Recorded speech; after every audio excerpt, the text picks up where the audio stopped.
Someone had to say it. Welcome back to Someone Had to Say It.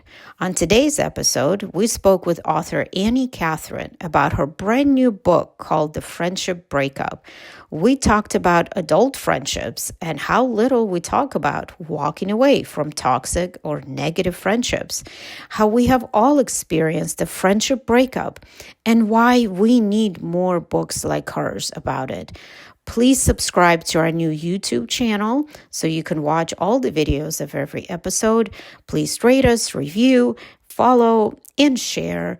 Thank you so much and enjoy. Welcome back, everyone, to Someone Had to Say It. We have another very special guest today, Annie Cathryn, who is an author. In fact, I just read her book, The Friendship Breakup. And we have so much to talk to you about. So welcome to the podcast. Thank you so much for having me. I'm so excited to talk to you all about the friendship breakup. I have so many questions for you, Annie. So many. Yeah, all right. Well, you take it away. Okay. Can we just start with, I read that you had this book, I think, was inspired based on a friendship breakup that you actually had in your own life. Can you tell us about that? Yes. Without calling anyone out, I will do my best. So I was in my, early 40s? And all of a sudden, I was on this group text and I had this group of friends. And then there was this one woman who just would stop. She would ignore what I'd say and answer everybody else in the text.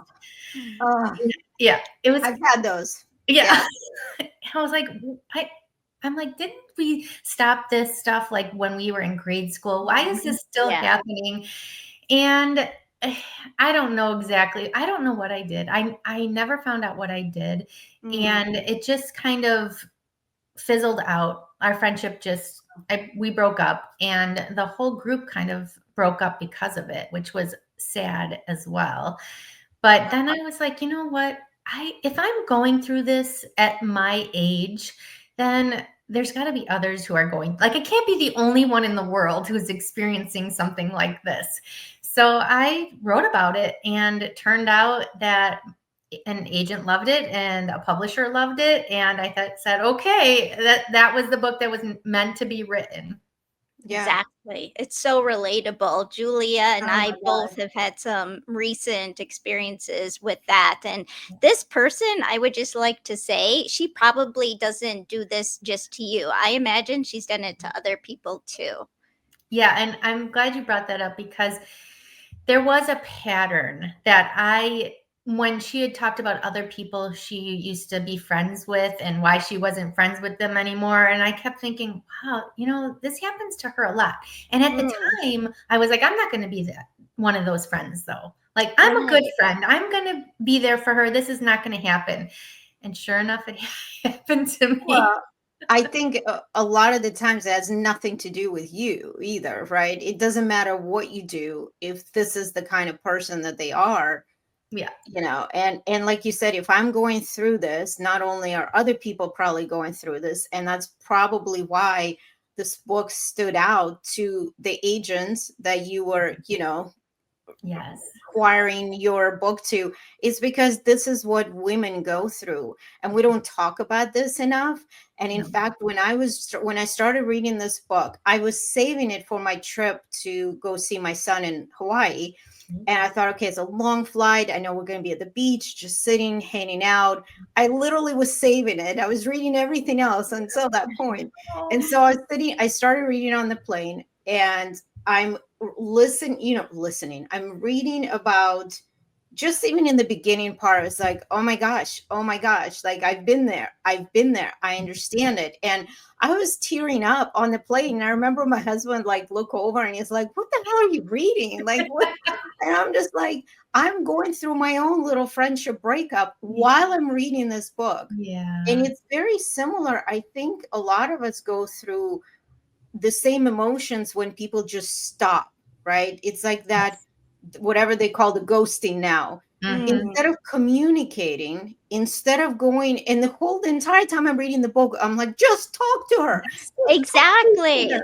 Right. Like in my like in my formative years, I was best friends with this girl in high school, and she would suddenly get mad at me, and she would just give me the silent treatment like for like days. And I would get so upset. I'd like be like, please just tell me what's wrong.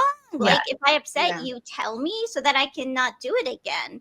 And she never learned to do that. So our senior year of high school, we just acted like the other one didn't exist. And we were in an Orthodox Jewish high school, which we only had 5 people altogether in the class. So if you can imagine how hard it was. Yeah, that's very hard. Oh my gosh, it's so hard to be one of 5 people and you're not talking to the other. I know. It's like it was so horrible. I can't even. And then every friendship I've had since then was kind of based off of that experience. I kept expecting this person to suddenly get mad at me. So the closer I got to them, the more I'd be like, can you tell me if you get mad at me? Can you don't just ignore me. Don't just cut all off. I would get paranoid. Yes, I feel you.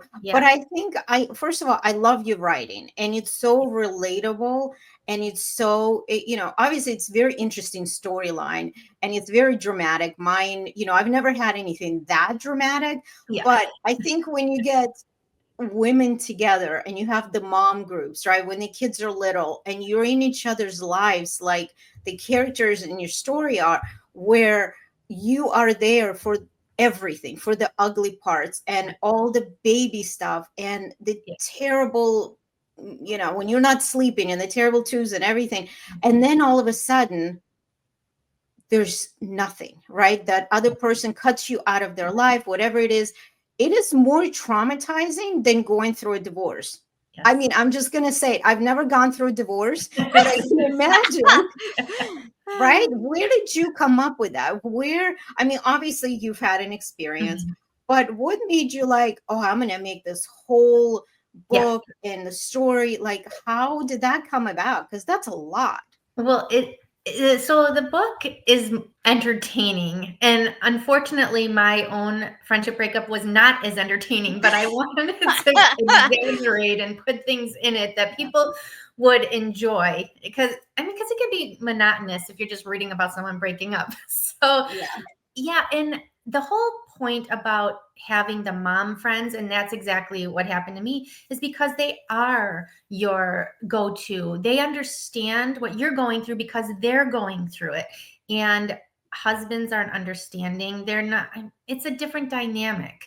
And I agree with you on the whole breaking up with a friend is more traumatic than other relationships, because that friendship, they know you talk more to them. You probably tell them more than you tell your husband. It's because they can relate to you.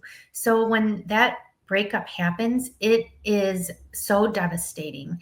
And I think one of you said, we don't talk about it. It's not talked about. It's kind of like, just get a new friend. But that's like in a perfect world. You can't just get a new friend. You have to cultivate. Now you have to you're right back where you began and start cultivating. And it takes time to open up to someone else. So a lot of times we don't grieve. We don't grieve the friendship. And it's very important too. And a lot of readers said thank you. One reader said, I had this on my shelf, but I couldn't read it because it was still too raw. But I finally was able to, and then it helped me. So this book isn't for someone who is still kind of painfully going through it. I mean, Julia, you were saying that I applaud you for being able to read it while you're going through it. I was crying. That's why I was crying, and at the same time, my husband didn't know what was happening with that friend that much. He just knows that, we're very different personalities. So there's times where my feelings get hurt because I'm a very sensitive person. And like what Heidi, you were saying, you're always worried that person is just going to cut you off, cut you out of their life because of something you did. So I'm always like doing more than I should. That person, are you okay? Is everything okay? What's going on? Did I do something? But it also teaches you that you shouldn't have to do that in a friendship, right? In a relationship, you should be able to just talk about things. And I think your book is so therapeutic, Annie. And I think it's so relatable. And I think that's why everybody loves it so much. I think there isn't a woman out there who hasn't experienced some kind of friendship breakup. And it is so traumatic and it isn't talked about enough. And the betrayal and just the complete ghosting, as people say now, which I hate that word, but it's, we have labels and names for everything now. But how did you start writing in general? Because you've done other things. You obviously have other books. This is your latest book, but what was that made you want to write? So I've always wanted to be a writer ever since I was a kid. And actually, you might enjoy this story. So I was about 7 or 8 years old, and I was at a family party, and there was a psychic there. She was a friend of my aunt's, and she was just talking about different things she was kind of feeling in the room. And she said, someone in this room is going to be an author, and they are going to have a book that comes out from New York. Because like back then, I mean, this is like 40 years ago. That's exactly where the books came out, New York. And actually my book was published by a publisher in New York. But I heard her say that, and I said, I claimed it. I said, that is me. Wow. Yeah. And then so I was like, I knew I always wanted to write a book from then. And the best part of this is when the book came out, I contacted my cousin who was friends with this woman. Like, it was her mom's friend. And I said, is that woman still around? Because she was a little bit older at the time. And she's like, yeah, can you believe it? She's in her 90s and she's at a nursing home. And I said, well, could I have her number? I want to just call her and tell her this book came out and thank her. So I did. I called her and we had a nice conversation. And then 6 months later, she passed away. So I was always just so grateful that she had predicted this and that I was able to tell her that I actually did it before she left this world. So wow. That is so, so beautiful. And it's unfortunate she's passed away because I would have wanted to ask her a few things myself. Oh yeah, exactly. Like when's my next book coming out? Am I going to be a New York Times bestselling author? Right. Well, that's what I was going to ask about the whole. Well, first of all, did she remember you? Did she remember that meeting? Or I wonder. It's so funny because she's so psychic that when I called her, it was almost like she was expecting my call. And she's like, oh, Annie, nice to hear from you. And then she actually went in and started talking about my grandma who had passed over and was there with me. And so she started talking about that. So I don't know if she actually remembered everything, but she sure acted like she did. Wow, she really had some powers. It was quite clear. So back to your question on, okay, what else did I write? So this was actually my 4th book. And the other 3 I haven't, they're in drawers, but they were so I started out writing young adult fantasy and middle grade fantasy. And I don't know if it's a hard market or if it just wasn't my genre. But then I switched over to women's fiction, and because I was able to put myself into the character, I think that's what makes this book so I don't know, relatable to other people. And it just needed to be published. I don't know if I'll ever go back to the fantasy books, but I call them training experiences. You always have to have the training before one hits. Yeah. Well, Heidi has the same type of book and she won't let me read it. Oh yeah, no, I'm too embarrassed by it. What, the fantasy? No, it's a training book. Her first. Yeah, like my training wheel. I'm really proud of it. Well, look at the cover first of all. That itself is embarrassing. No. He gave me 2 choices, 2 couples, and it was all bad. Did you publish it? Yeah, so this was my first book. I self-published. Oh, wonderful. And you still went with your name. That's awesome. Because a lot of times people will change their name. If they self-publish. I'm glad that you kept your name. Yeah, I asked my agents, is this like a bad thing? And, they're just like, no, it's fine. Yeah. I want to read it just to see, because she keeps saying it's so bad. It's so bad. It's my first book. I'm like, There's one really good sex scene. Sorry. Well, see, that's the thing. I want to read for the sex scenes, and also because it's such an interesting story. There's a whole, husbands cheating with, right? What is No, the that must be story? somebody else's book. This is about a nanny, although there is a twist in the story halfway through. Yeah. You'll You'll never know because you don't. So it's not, you don't have it out there? You can't order it?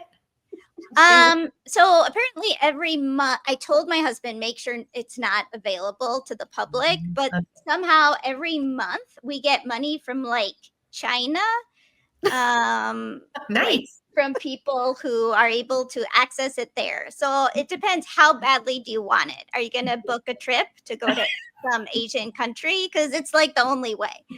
My kids are going, so I'm gonna make sure they find it. It might be in Chinese or Japanese, but I think it's just like Kindle. I don't get it. I'm like, I don't get it. Oh my God. Well, I think it's great because you need those books. Like you said, it's like your training wheels, your training book, and I started writing, and I'm not a novel writer at all. Everything that I've written has been all nonfiction. My book about funny short stories about being an immigrant and coming here. And then I've been writing this Confessions of a Matchmaker book, which is just all behind the scenes of a matchmaking industry, which once it is finally published, I'm going to be banned from the whole industry because I'm naming names. And what's the saying, naming names, drop, what is it called, where you like just calling out everybody, because it's bad, because there's the good part of the industry, there's the bad part of the industry, there's everything. Wait, is this like matchmaking for like Match.com kind of thing? Well, it's just matchmaking, so it's the matchmaking industry, which is what I've been in for over 20 years now. And there's we're in a huge group with other matchmakers, Are you going to be calling out Patty Stinger? What? I'm not naming names, but yes, I've sort of worked with her. In fact, and I don't think this is a secret, that she's asked other matchmakers to help her find someone for her because she couldn't find, a partner.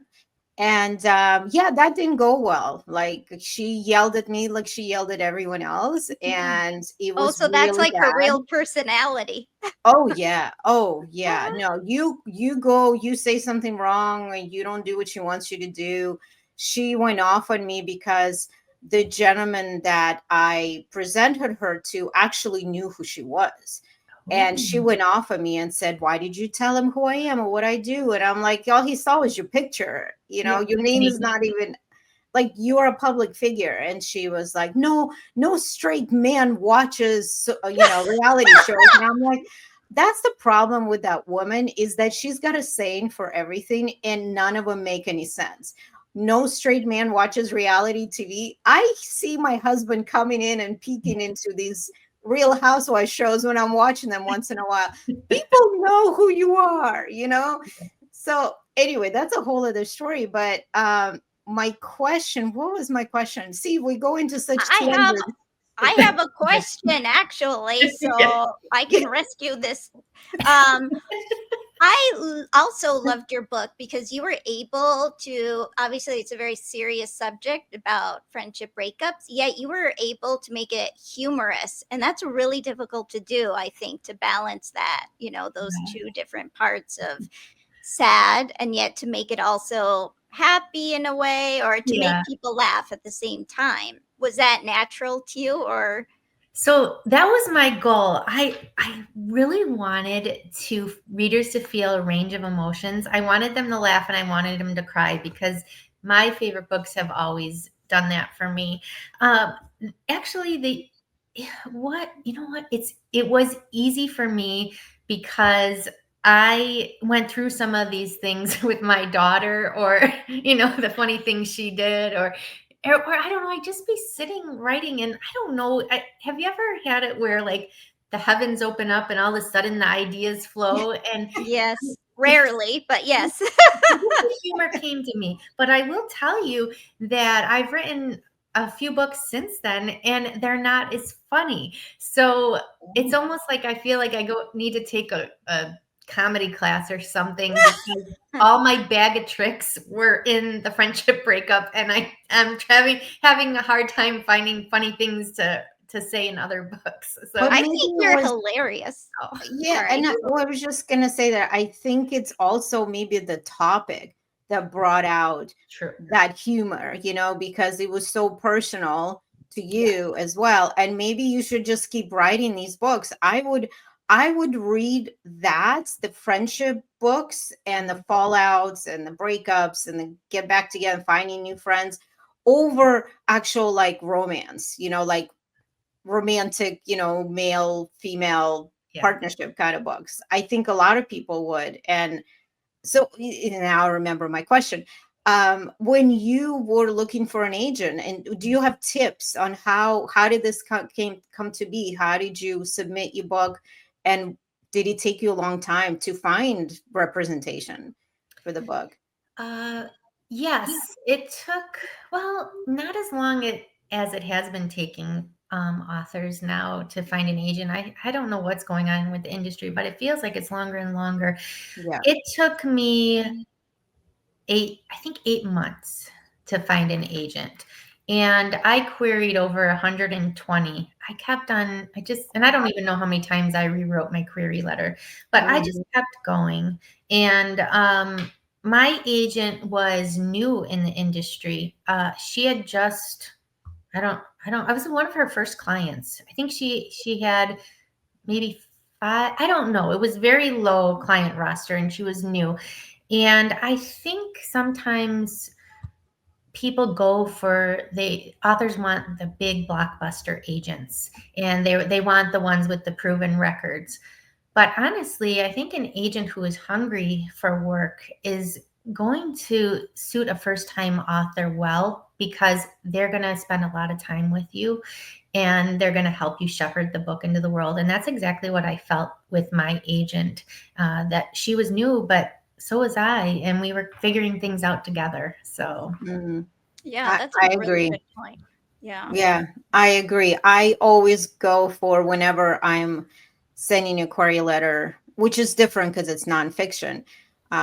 It's the same thing. I always look for those that are not the biggest names, because I truly agree with what you said. I think it's really, important to look for those that are more open to new work. They're not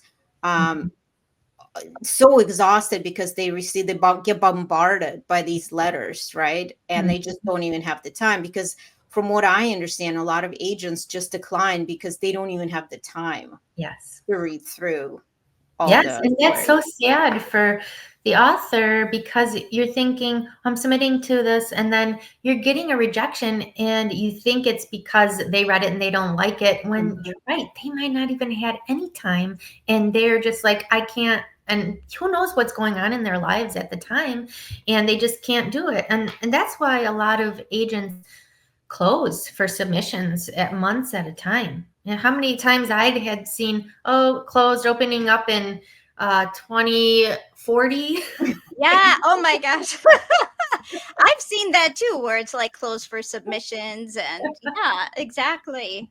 Yeah, wow. I think I'm the only person I know who just like, I didn't even research any agents. I said to my husband, this is your job because you're like a computer guy. And there's like, I was just overwhelmed by, I wrote the query letter. I said, but now you have to take over, which is how I ended up getting an email 3 weeks later from a UK agent. And she goes, hi, so I got your query letter, but you do need to have an American representative, representation too. And I was so embarrassed. Why are you sending queries, to like out of town, intercontinental type agent? And he's like, I just typed in romance agents and she's the first one that came up. And I'm like, really? but whatever. Well, it worked out for you because you were able Yeah. to launch in London, Yeah, England, right. and here. Yeah, Which it worked out was great. So awesome. I was very fortunate. And then the first meeting I had with both of them over Zoom, their first question I was totally unprepared for, because then they're like, "So what made you reach out to Hannah?" Because so many people, the UK agent, because so many people do their research and they do it properly. And I'm like, my husband just typed in romance agents and yours was the first name. That's awesome. I love that you're so honest. I would have like made up some story on the fly, right? Like, oh, you were highly recommended. You were so interested. You're this, you're that. That would have been smarter. It It just didn't occur to me. You're so authentic. I think that's what probably made them fall in love with you too. Yeah. It's like she's so honest and authentic, you know. So there's actually a type of OCD called honesty OCD, and my family knows if I need to like lie about something, they have to like tell me ahead of time. Like, okay, mommy, you cannot, say anything about this. So I have to like prepare myself because there's like 50 types of OCD. And I don't have any of the good types. I just have like, and this is an example. That's so interesting. I wonder if my husband has it, because I always said that he's just so honest that he doesn't know how to lie. And maybe it's this was OCD thing, because honestly, it's the funniest thing, but it's not when you're in that moment, and I'll be lying to the teachers, my kid when they were in school, and it was like, oh yes, we went over this. Oh no, I didn't help him with any of this homework. And my husband I'm was like that. what are you talking about? You sat with him for hours. And I was like, oh. You're right. And he's like, oh, well, you should tell me ahead of time. Like, prepare me. Yeah. Like, Like we need to prepare. We would make the worst spies. Like somebody would just have to look at us and be silent, and it would just all come out. That's it. Yeah, I know. It's so interesting because I never looked at it that way. I just thought, oh God, he's just one of those honest guys. Like, I didn't know it either until my therapist, she like diagnosed me with like 15 different types of like OCD. Wow. Yeah. I love that. This is so fun. So Annie, how do you have kids, right? Like how old are they, and how is that with writing and juggling all of that? So I have one daughter, she's 12. And when I first started writing, well, that's kind of why I held off for a long time. So I do freelance marketing, and I do it from home, and I was able to do that when she was younger, and I would work around her naps. My schedule is very flexible. And so I was doing that to bring in some income. But then I said, you know what? When she goes to kindergarten, that's my time to start writing a book. And so I only write when she's at school, and then when she comes home, then I'm on deck for her. So I kind of put some things on hold so that I could raise my daughter, and I don't regret it. I think I needed to be there, and I've been so lucky to have been able to be there for her. And then in writing is so flexible that I'm able to she has no idea that that I'm also working while she's away. So were you surprised at the amount of social media that came with publishing a book? The pressure of having to put out reels and stories and posts. I think so. I was doing a lot of research, like how do you market a book? And I wasn't surprised. I think I was prepared for it because I wrote the book in 2019. And then by the time after getting an agent, having to revise it for like 8 months, and then getting a public, and by the time it comes out, it's a long ways from when you wrote it. So I had time to prepare myself, and I just got on Instagram. Instagram was my favorite platform. So I just grew my audience, but I did it in a way that I didn't want to be like, here, buy my book, here, buy my book. So I joined the Bookstagram community and started promoting other authors' books. And I love to read. So I was reading books and then promoting other authors.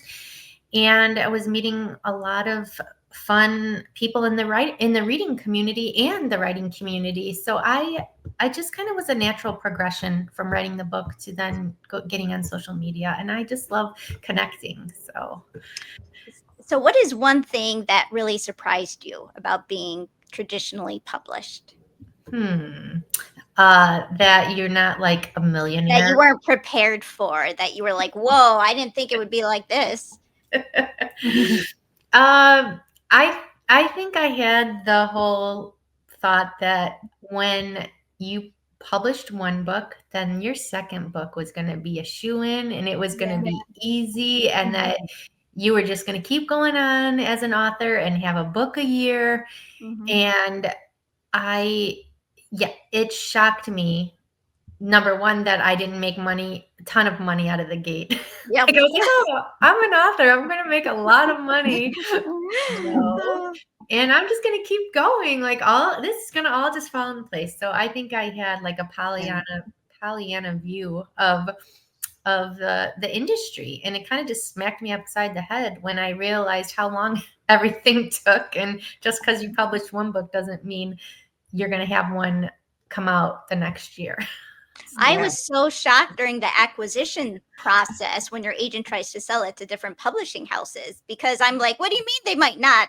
Or they said no. I thought it's like for sure. I don't know. I didn't realize that you can still write a book, get an agent, and still not have it ever see the light of day.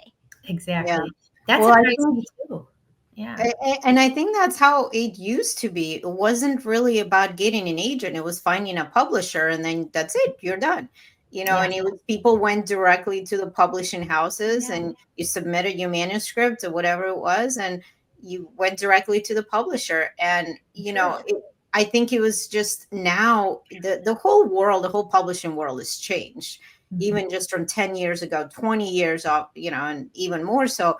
I think even, with my matchmaking business, I've met so many people in different industries. And one of them, there's a couple actually that used to be in the publishing world. And I thought, oh, this is great. They're my client. They're going to help me, publish this book. And they're like, no, that's just not how it works anymore. I'm sorry. And they're like, okay, we got to start from scratch, start sending out query letter. I was like, wait, what? What do you mean sending out query? Oh yeah, no, that's not how it works. I'm like, but you're a publisher or you're in the publishing industry. No, you got to get an agent first. And it's completely changed. And I think it's just people don't realize what it takes. And I'm so glad to see that there's self-publishing options.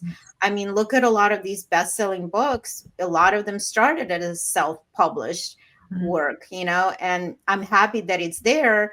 But at the same time, a lot of people, it's a lot of work as well, right? So I feel like it's not as much work. Oh, it's a lot of work to self-publish. I mean, when I did mine, it didn't feel like it at all. It felt easy peasy compared to having to do the other route, the traditionally published route. Really? Like I just wrote it, contacted these people, they asked me a few questions, and boom, it was out. Wow. Well, but I think the marketing that comes along with it, Yeah, that's what I did too. Probably, yeah. Right. You still have to do a lot of work, which like you're saying with all the social media and everything. But, I'm also curious, when your book came out or when you were promoting it, did anyone come out of the woodwork from your past, like friends that you've unfriended? That's a good question. Say, hey, was any of this based on anything? Is there anyone that said anything? Nobody. Well, let me think. Yes, actually. So I lived in another area before we live where we are now. And I was with a mom's group in that area. My daughter was like I think she was just a year old. And then we moved to my current house like within 8 months. So I belonged with another group for 8 months. And they came out. One woman, she emailed me or messaged me on Facebook and said, is this about our group? And the one that you left? And I said, oh gosh, no, I just moved. And that's why I left the group, because they lived like a half an hour away. And when you have a child that's under a nap schedule and all this, you can't really drive a half an hour to the group. So I said, it had nothing to do with you ladies. I loved all of you. And then they ended up having a book party for me, and it was a great reunion. So that was fun. But yeah, they were scared. They're like, oh my gosh, maybe we did something and that's why she moved. Yeah, right. That's so interesting. And the reason I asked is because it kind of happened to me. Not kind of, it did happen to me when in my book, again, it's like a funny stories memoir, about our life there in Soviet Russia and then coming here. And some of the stories were about how we were told to assimilate in this country, lose your accent, stop being so Russian, become American, American names, everything. And I wrote quite a bit about the kids in school because I was 13 years old, 14 years old when I came. So this is middle school, going into high school. Kids are awful. I mean, your daughter's 12, I hope she never goes through all the crazy stuff but it's part of, I guess, growing up. And I talked about a particular friend who I thought was a friend that was, one day she wanted me to have lunch with her, the next day like I was dead to her, then a week later I was a friend again. So, and it's funny because she was actually Jewish also. She was one of the very few Jewish kids in the area. And she emailed me, actually, not email. I think she messaged me on Facebook. She got Oh my book, she no. read it. Oh I no. didn't use her name, I changed names and everything. And she was like, so was that me you were talking about? Because I have to tell you, it wasn't because I didn't like you or I was bipolar or didn't want to be friends with you or on and off. I was genuinely scared of you, like terrified of you. And I was like, wait, what? Yeah. You never think these things of yourself. She's like, yeah, you were like this very scary Russian person who came in. And whenever people said the wrong thing or something you didn't like, you had a temper, you had this thick accent, you would go off on us. And I was like, what? I did? Did I just block out all of that? She was like, yeah, you were really scary and mean. And looking back, I think that was my defense mechanism Yeah. to Yeah. be a bitch before they can hurt me, to be Oh. mean or make fun of them. I was like, wow. I actually ended up apologizing, saying, wow, I had no idea. And I wish you would have talked to me. Yes. Oh my gosh, that's crazy. I mean, but it just goes to show you that we have perceptions and that we don't know what other people are thinking, and we think, oh gosh, they're mean, and then they're thinking, well, I'm mean. And it's just Yeah. so weird how it's not usually like, it doesn't come to light until now, and you're thinking the whole time, well, she was always mean to me, and then now you're like, well, maybe she came And forward and you're like, maybe I was the one. But right. It's crazy. I think that's also while I was reading your book, the whole time I'm just like, just talk to her, just talk to her, yeah, just say something, say something. yeah, But that's why it makes it such a great book, is there's like so much buildup to yeah. it, Well, that was some readers didn't like that, which is fine, really. but there wouldn't be a story if she talked to her right away. But Yeah. I was trying to, because it is true. There are some people that don't want to talk to you, that they or it's hard to get up the courage to go and talk to somebody about something you're going through. So it is true to life, but I understand. Yeah, someone would just go, I'm going to go over there and talk to her, and this is going to be resolved. But that's not Yeah. everybody's personality. So those people that read it and said, well, I didn't like it because Fallon didn't go reach out to Beatrice, and Beatrice didn't reach out to Fallon, and it was just a whole big miscommunication. But that's how those characters were, and that's what made the story. So Yeah. I mean, I think it's just so realistic. Exactly. Like everybody's different. Some people don't have a problem saying, are you mad at me? And sometimes it just kind of depends on the relationship or the level of friendship you have with that person. Yeah. So And that yeah, also makes a difference. I think you're right. And also, I always think that it could be a cultural thing too, because yes, knowing what my friendships were like back in Eastern Europe versus the friendships the way they are here in America, it's so different. mhm, People avoid things, people avoid certain subjects, mhm, people don't talk about death. I was shocked when friends who've known my dad and known my family for decades that didn't even reach out to me when he suddenly passed, over a mhm, year ago. And it was so hurtful to me. And I remember a family member, a family friend and a family member actually both said to me, you have to realize that this is just how it is in America. People are very uncomfortable with death, with stress, with confrontation, whatever it is, and they would rather just avoid it Mm-hmm. or pretend like it didn't happen, and then magically things will just go back to normal, or they never talk again. Yeah. And that was also, as I'm reading this, I'm thinking too, I wonder if it's a cultural Yeah. thing too. That makes sense. That makes sense because Americans are very different. They are like that. So, yeah, if someone who's from a different culture reading this, they're not gonna really understand it. So, or, I mean, they're not gonna like get the gist of it because they didn't come from the culture. Yeah. And it's so interesting because I'm like third generation, I think, American, but I've adapted a lot of like, I don't know, Minnesotan nice type ways. And so I'm kind of like kind of what you just described. So my neighbor just died and we weren't super close, like, but I was like a little close. You say hi, how are you? And over the years, I visited with her here and there. And then, I find out she dies. And I'm like, now I'm kind of like avoiding seeing her husband because it's so awkward. But then my dog got loose yesterday and sort of like just jumped on him. And there were construction workers. And I'm like, huh? It was awful. So I feel like I'm like, okay, I have to go get him a card or something. But I have to do it. It's like I have to force myself because it's like awkward. Yeah. But and also as more time passes, it feels more awkward to just go over there and be like, Yeah. oh, hey, your wife passed away many, many months ago, and here I am now. Yeah. But yeah, you're right. And I think that's part of my culture that I never reading a lot of these books, by American authors, and I sit there and I'm like, I don't understand. Why doesn't you just pick up the phone and go, why did you, and then I run it by other people, or I give the books to my mom because, whenever I love a book, I always give it to my mom. And she's like, you still don't understand, America, this is how people are. They just deal with it, And I'm like, yeah, all the 35 years in America, and I'm still like, just fucking pick up the phone and call. What do you do with it?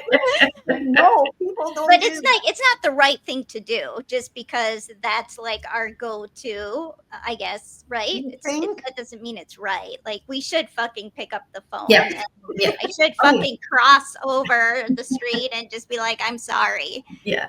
Yeah, I agree. Yeah, we should be more forward. We should say more what's on our mind. Yeah, I agree. We should be, but we're not going to be.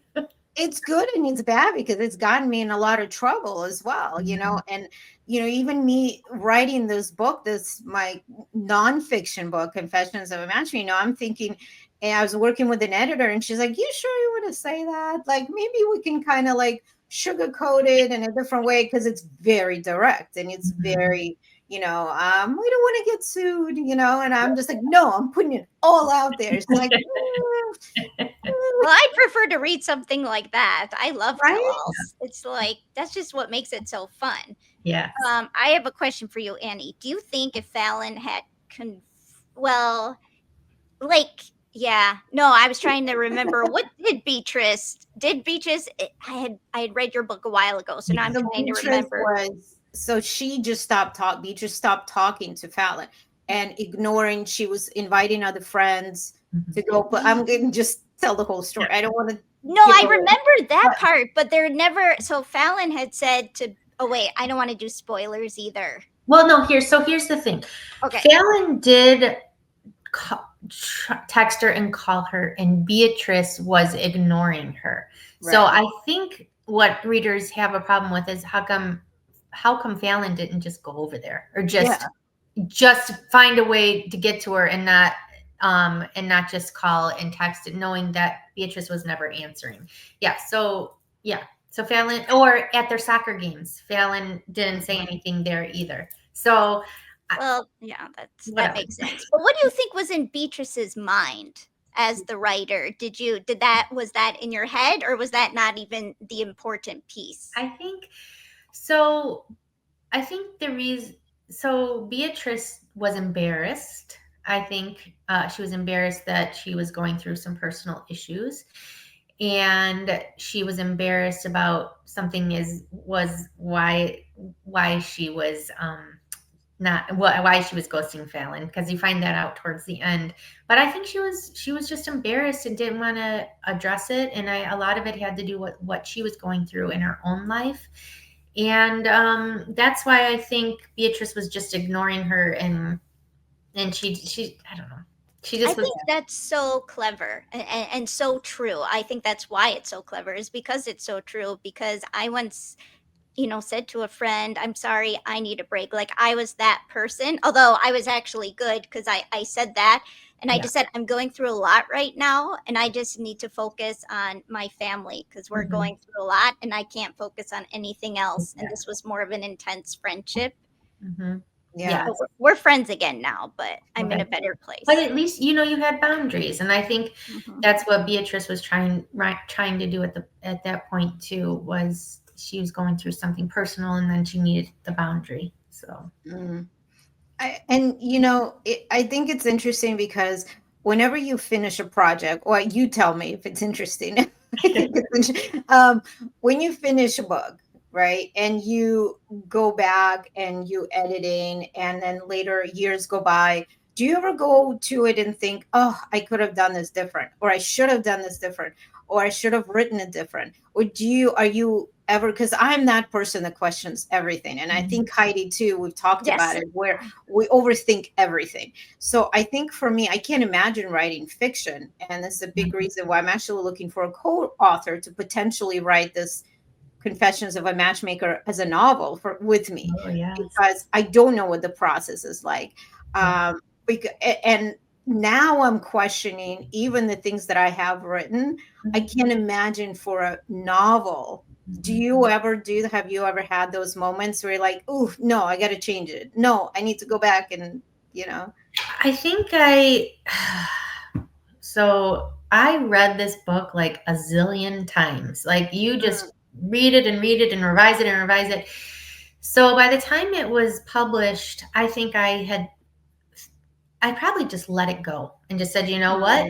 It is what it is, and it's not going to change. And there's no sense in me thinking that I should have done this or that. I just let it go. But up until it was final to hand in, I was changing it. I kept changing whatever. And then you just kind of have to tell yourself this is it, because once it's printed, you can't change it, and you might as well stop dwelling on it. Well, did you read the NetGalley reviews and then change it based on that? Because I know I did that. Oh, that's no, I didn't even think about that. I didn't even know that was an option. But going forward, I might do that. Well, I know a lot of authors say I never read those reviews because, there's always going to be some people who like something and something, people are always going to find something to complain about. But for me personally, I feel like I learned so much by reading those. Well, the 1-star reviews are usually just hilarious, but like the 3-star reviews, I'm like, oh, okay, that makes sense. And Yeah. so, but then the trouble is when you write your next book, you always have like everybody's opinions in your head. I don't know if you do too. Wait, so let's tell people, what is NetGalley? For those don't know, what is that? Do you upload like your unpublished work for reviews, for comments, or what is Yeah, how would NetGalley? you explain that, Annie? So it's publishers put books that are about to come out on this platform, and people who are influencers or write blogs have access to these books ahead of time. So they pick them, they read them, and then they comment on them. And it's for the publisher and the author. And I think it's for the publisher to gauge, how popular your book is going to be. But now that Heidi brought up the fact that you could take some of the comments and change your book, maybe that's why it's there as well. But my publisher never said anything, and then I never used the comments, but I did read them.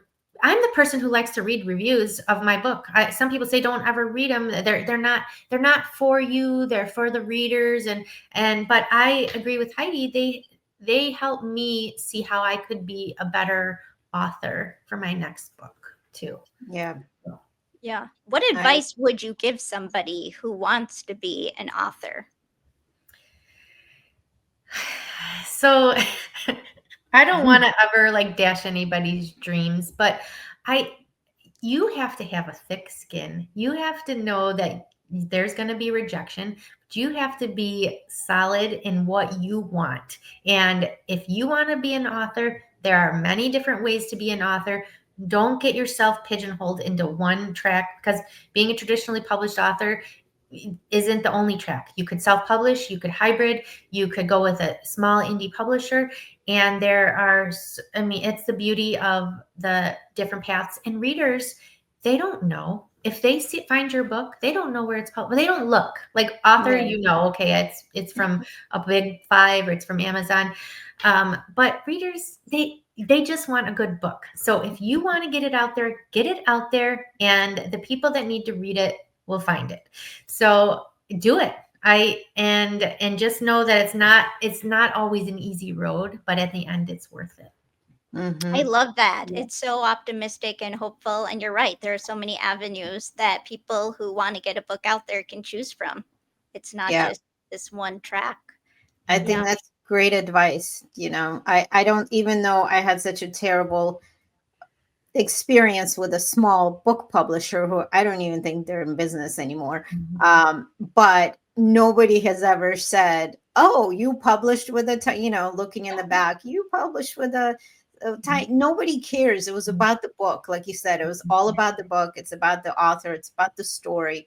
And I think it's amazing that you support other authors, and I'm definitely going to have to send you another copy of my book. I don't know what happened. I sent it out. I don't know if it's. I'm going to check with UPS. I'm just going to see. They were going through some remodeling recently, and you're not the only book that I have not gotten that someone sent me. So I'm going to the store and I'm going to say, I am looking for these packages. Where are they? Well, I usually send out media mail with USPS, and I have myself not received a lot of books when they're sent as media mail as well. Oh, really? It doesn't go out right then. Media mail, because it's, obviously books can cost a lot to ship, and that's why they have media mail, which is a set price, and it's no matter what it is. But they don't pick it up all the time. Sometimes it could be a month. I mean, I know it took someone like 2 months to get it in Canada, which I couldn't believe. I guess the media mail was not picked up, but they have to take a whole bunch of them, and if they don't have enough, they don't pick it up or something. It's government mail, so apparently Trump is trying to get rid of USPS as well. First, I want him to get rid of the IRS. Let's get rid of that first. Enough with the taxes. I think we've all paid our dues. Let's do that first. And then you can tackle the Postal Service. Right. Let's do that first. But I have a question, Annie, that just came to me, and I need to know so badly because I have OCD. So maybe I have OCD curiosity. I need to know, do people send you books that you read and are so bad that you don't want to review or publicize? And then what do you do? I don't do it. If they send them to me. So it's very rare that anybody will follow up if they send me a book and they don't see it on my Instagram, or they don't see it, see me review it. I don't know. They just chalk it up to oh, that one was lost. So I don't. I am an honest person, and I refuse to promote books that I don't believe in, and I do not give bad reviews. So I as an author, that is I think it's a no in the industry to never bash another author. So instead, I just say I just don't do anything. I'm the same exact way. Yeah. Right. Because what can you do, right? Not every book is going to be for you. Exactly. And I love that. And I was very honest with people that wanted to come on the show. And if I, read about their story and there's something there that I just can't relate and I can't do it justice, and it's the same with my matchmaking clients. If I don't like you as a person, I can't be looking out for your partner in life. It's such a personal experience. The same with reviewing books, the same with interviewing someone. It's so personal. I love that you just kind of like, well, you know, not for me. You know? Well, yeah, I mean, everybody, like you said, everybody has different opinions, and what I don't like, someone else might love. That's why I don't want to ever put out there my negative feelings, because someone else might love it. And I'm not just the say all be all person, like, okay, the buck stops here with me. If I don't like it, nobody is going to like it. So I just don't say anything. But you know what I hate? When reviews start with, okay, I'm probably not the right audience for this book. And then right away, I'm like, then put it down. Walk away. Don't do it. You don't have to mention that. Yeah, you don't have to say anything. Or like when you find something on social media, which I'm struggling with, obviously, these days, is just to keep scrolling. And my kids are always like, Mom, you don't have to comment on it, especially if it's a big account. They're not going to see it. They don't care. You could just keep going. Like, what does it do to say anything? And it's the same in this case, like just don't say anything, which is hard to do. I'm learning to have that filter. And I just posted something funny on Instagram as well. It's like all about what people always say, you're just so forward and you're so direct. You need to have a filter. I'm like, you understand, this is my culture. I mean, I know most Jewish women are pretty forward, but also I'm combined with an Eastern European, Russian, Ukrainian, like we are direct people, and it's, my kids are always the ones that are like checking me, like, you really didn't have to say that, did you? Like, just like pause for a moment. I'm like, it's just my culture. So I'm learning to just be like, I just found out that my daughter is 4% Bedouin. A what? I know. We're like, what? Bedouin. What is that?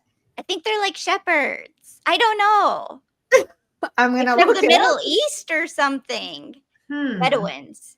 Like, look it up. And then like a certain percentage Indian, and Filipino. And then I said to my husband, well, we know he's like 1% Filipino. It's fascinating because when I did it, I just got 100% Ashkenazi Jewish. And I'm like, fuck this. Wow. That was so annoying. And I called them up. I'm like, I want to redo this, because, I don't like that. I want to be interesting.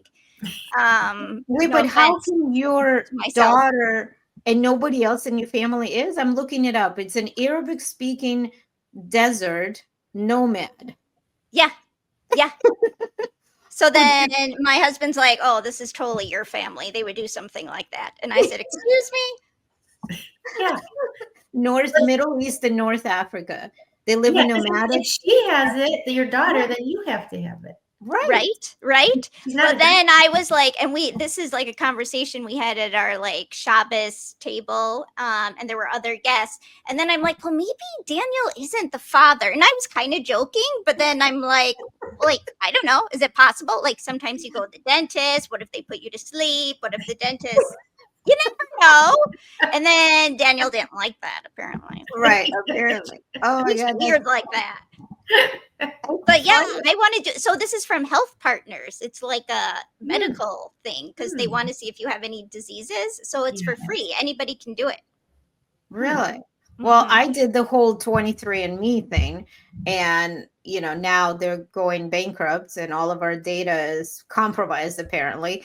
But yeah, mine said that I was like 3%. African from Kenya. It was fascinating. I was like, yay, this is great. And then my youngest said, well, that explains my hair, because he has very it's like ethnic, it's Jewish hair, but it also could be like African hair, his hair, which he taught me this word, apparently it's hydrophobic. Have you ever heard of that? Hair that is hydrophobic. My daughter just used that term, and I'm like, huh? Yeah. So it means that basically your hair does not absorb water. So like, for example, if you go look at his Instagram account and he posts videos of him in the water surfing. Yeah. So his hair is very big and curly, very ethnic. It's a Jufro. My older son has the Jufro too. Yeah. The curly. Very thick and frizzy. and he has very long hair, and he goes under the ocean, right? And you think you come out and it's like totally flat and straight. Yeah. It's like barely, and then Interesting. it's back to that's hydrophobic, meaning it doesn't water doesn't even absorb it. So when you Wow. wash his hair, it takes him forever, for the Yeah. shampoo to absorb and everything. Mine is not quite like that. But I always think, like, where's that coming from? Now you And know. it's And now Well, the I rest think of the we world all will know. come. Don't we all come from Adam and Eve? Well, yeah. I guess. So, like, we're all a little hydrophobic. It sounds like you're scared of water, doesn't it? Yeah, it Yes, does. it is. Yeah. That's literally what it is. And he doesn't do anything to it, which is crazy. He even did at one point, he hated his curls so much. He was like, I'm never going to get a girlfriend. Girls like straight Because hair. of his hair? Yeah. He's turning 20. So, his frontal cortex is not, Right. fully grown. But I'm like, first of all, girls really like curly hair in boys. Like, it's Do very they? in now, Yeah. it's the whole thing. So he went in, my cousin does hair. He's a hairstylist. So he went to him and he paid to get the straightening thing. There's all kinds of different strain. There's the Japanese and there's whatever. He did them all. Nothing worked on him. The next day was back to the same thing. So that's when like, your hair, it doesn't work. So I don't know where I was going with this, but yeah, the whole It relates to Annie's book somehow. Well, you could match make your son, couldn't you? Right. So yeah, my oldest is 25. That's the one I'm really looking for someone for. So if you know anyone, you let me know. He's so sick and tired of all these matchmakers reaching out to him. Your mom gave me your profile. And then I signed him up on all the dating sites as well. I just don't get a lot of young people. They really don't go to matchmakers unless they're like over a certain age, That's true. Put his profile on Tinder. Yeah. You know what? We have put him everywhere. He's very particular also. He really wants someone Jewish because he's never dated anyone Jewish. He's always dated shiksas. And at certain point, they want you to convert. At certain point, they're like, oh, you're Jewish, but you're not religious. You're secular. Come to us with to church. Let's talk about Jesus. Maybe you'll like that. Maybe you'll want to become Christian. And that's when the relationship ends. It's kind of like, nah, I am good, or the whole thing of, I'm worried for your soul. I need you to accept Jesus Christ into your life because I'm afraid you're going to go to hell. And then he's like, nah, we've been around for over 5,000 years. I'm good. And then the relationship ends. Well, we are struggling, to be fair. True. So I don't know, maybe. So yes, but that's a whole, other Another conversation. story. Yeah. Maybe you can write about that. Maybe. But yeah, anyway, so I really, really enjoyed your book. I really enjoyed talking to you as well. And I really hope you keep writing and especially about friendships. I don't know if that's your plan. Do you have a goal or what's your next? No, I haven't written about friendship since this. So I don't know, maybe it is a great topic. So maybe down the line, I'll write another story about friendship, but I haven't yet. Well, whatever you write next, I want to read, and I know it's going to be successful. I'll be the next psychic that tells you so. I love it. You heard it first. Yeah. It was very, I think it's really resonating with a lot of people because you don't typically have books like this. You don't really, hear about novels. There's just not a lot out there like that. So I think it was very, very, very interesting. I'm telling you, I laughed, I cried a lot. And in the end, I don't want to give out the ending, but it made me realize that you really shouldn't have to force things so much. Yeah. Right? Relationships, friendships, and sometimes it's okay to just, kind of let go. Say what you need to say and move on. Yeah. If there's any, takeaway from it. And for those that haven't read it yet, we're not going to give out. That's a really good takeaway. I agree. I like that. Sometimes you just leave it up and to fate and whatever's meant to be. And it's like what I tell my kids and my clients, whatever's meant for you will be and will happen. Yes. I love that philosophy. I agree. Yeah. I mean, we all go through life, not everybody, but worrying like, oh, is this going to happen? When's this going to happen? When you just kind of have to just live your life and let what's meant to be for you come to you. Right. Exactly. So, well, thank you so much for talking to us. Thank you, Annie. Yes. Thank you for having me. This was so fun. Thank you. We'll put all your information in the show notes, and everyone go out and get the Friendship Breakup. I don't know if it's backwards or not. I never know. No, it looks good. Good. Okay, for me, backwards. But anyway, so come back, talk to us again. And I do hope you write some more interesting stories because we would love to read them. Thank you so much. Thank you for being here. Thank you for listening. And if you enjoyed this episode, please share. And even if you didn't enjoy it, share anyway. Thank you for listening, and come back to Someone Had to Say It.